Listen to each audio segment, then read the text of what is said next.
What up, everyone? So this has been something I've been thinking about for a while now, especially the last few days. And as you can see, hey, Mally girl, look at my sweet little cat. As you can see, I've made some notes about it, which I've never done for a video, but this is a super important topic and I don't want to leave anything out. And it also has to follow a specific format. It has to flow a certain way in order for you to understand it best. And it took me some time to really figure it out. Baby girl, your mom loves you. I'm sorry. Okay, blood over intent. That's what we're talking about today. What is blood over intent? Blood over intent is essentially writing your intention on a piece of paper, something like, I intend to bring heaven on earth. I intend to love all, worship all, and exclude none. Something like that. Basically, I intend to bring heaven on earth. And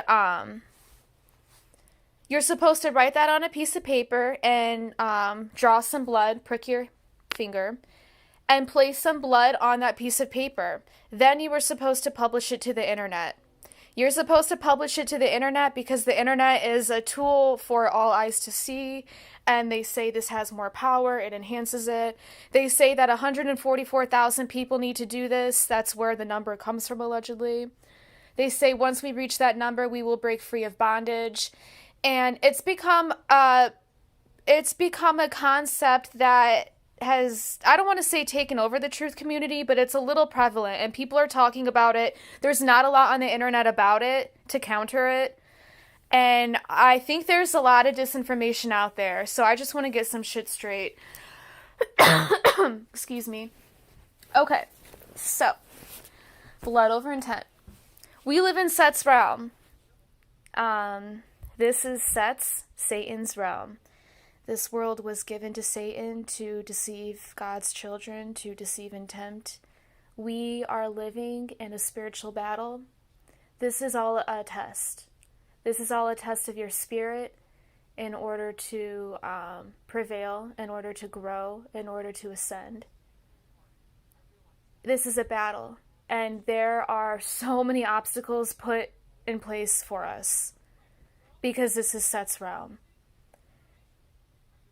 And just like it said in the Bible, I'm not a huge Bible thumper, but just like it said in the Bible, God, what was that quote? But he was betting the Lord, the Most High, that he can sway his children. And that's the ongoing bet. And we're seeing more things implemented, because technology is increasing and connecting with people is getting easier and finding information is getting easier. So in turn, more disinformation is being peddled out. Blood over intent, I think, is a trap. I'm sorry, I'm looking at my notes because I want to follow everything. But we're living in the inverted world. We need to get to the other side. We need to get to the land of the living waters. And, I'm sorry, I hear the TV was distracting me. I'm like, what is that? But yeah, we need to get to the land of the living waters. I don't think we need to bring heaven on earth. I think we need to ascend past this earth. Blood is very powerful. There's no doubt about that. That's one thing I completely agree with. Blood, our blood, your blood. Your blood holds your DNA. It holds the blueprint of you. It holds the essence of you. It is very powerful.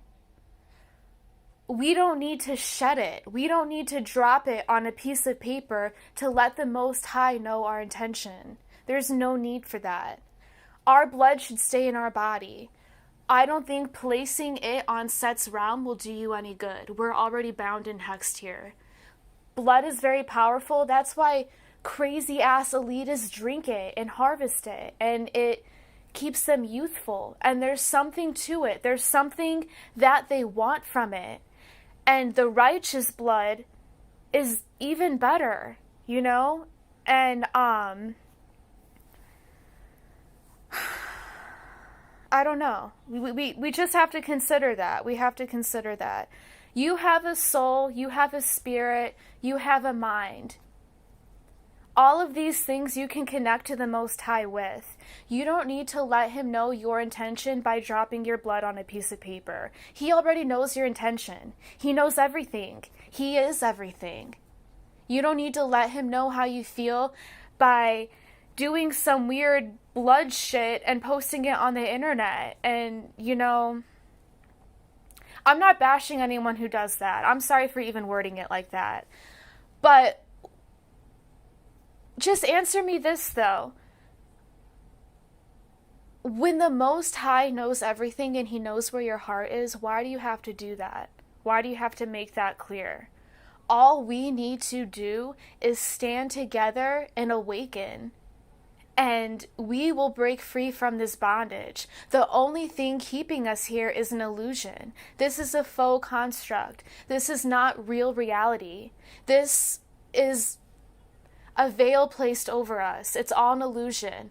It is orchestrated by the archons. The archons are the Nephilim. The Nephilim are the fallen angels in the sky. There are good and bad watchers. I just want to make that clear. But, like I said, this is Set's realm. Set's minions are doing the dirty work. We need to understand that. Another thing we need to understand is disinformation is a really big thing right now. We're talking about the awakening, and that is happening. It's accelerating. Our DNA is changing. Information is rapidly hitting everywhere across the world, and it's amazing. It is so moving. I'm super humbled to be living right now. So with that being said, disinformation is peddled out at a huge rate as well. Disinformation exists on a lot of levels. Lower disinformation, like, the fake stream media, is just all complete fake bullshit peddled out to the sheeple, and they absorb it and they don't think anything of it. Then there's higher levels of disinformation that, I guess, like Alex Jones. Alex Jones does speak a lot of truth, and he has red-pilled a lot of people. He also was a pioneer in this truth movement. I'm not going to discredit him in that way, but Alex Jones is a shill. He's a agent. He's a disinfo agent. Okay, there are some things he doesn't talk about. What he does is he wants to gain a following by speaking a lot of captivating truth that's not being shared. And this brings people in. This is how they do it in the truth community. This is how they do it to the righteous people, the people seeking an answer. And I don't want to name any names at all, but there was a couple people back in the day, and they're still around, and they were speaking a lot of truth. Listen, we live in a Saturnian realm. We are enclosed by that cube of illusion, of density and illusion and manipulation. Saturnian worship, look it up if you don't know anything about it. So that is Set's realm. That is Satan's, that's how he works. Through that, through the means of Saturnian worship. And you need to look that up. I know this stuff sounds like sci-fi and crazy, but it's not. The truth is stranger than fiction. I'm sorry, I'm looking at a little bit more of my notes. Yeah, so Earth is a faux construct. This is a fake construct. We're living in an altered realm. This is not where we want to be. We want to ascend. Just remember that. Keep your heart pure. Keep close with God. Hey, Mel. Keep close with God. He knows where you are. This is all an illusion. Mass is not dense. We all know that. We are collectively observing an illusion together. And as soon as we all awaken, the more of us that do that, the quicker we're going to break this. And that is the way out. They also say something like Jesus dropping his blood for us is a sign that we need to drop our blood to get out. I don't believe that. If anything, I believe that Jesus, Yahweh's blood placed on this earth was an act of his selflessness for us and a deposit for us, God's children. I think the most important thing to take away from his ending is the symbology of the cross, and how the opening of the cross is, the cross is the opening of a cube. And we are living in the cube. We need to break free of the cube. We need to open the cube. The cube opened is the cross. The Bible is really symbolic, and it has a lot of hidden meaning. And you need to seek it because it's out there and it's really interesting to find. And yeah. This video is getting long. I think I've covered everything on my notes. But just remember that you have the power in you. You don't need your blood to make it happen. You just need to focus on yourself and try to be pure. Try to stay close to God. And we're going to get this. It's okay. All right, guys. Love and light.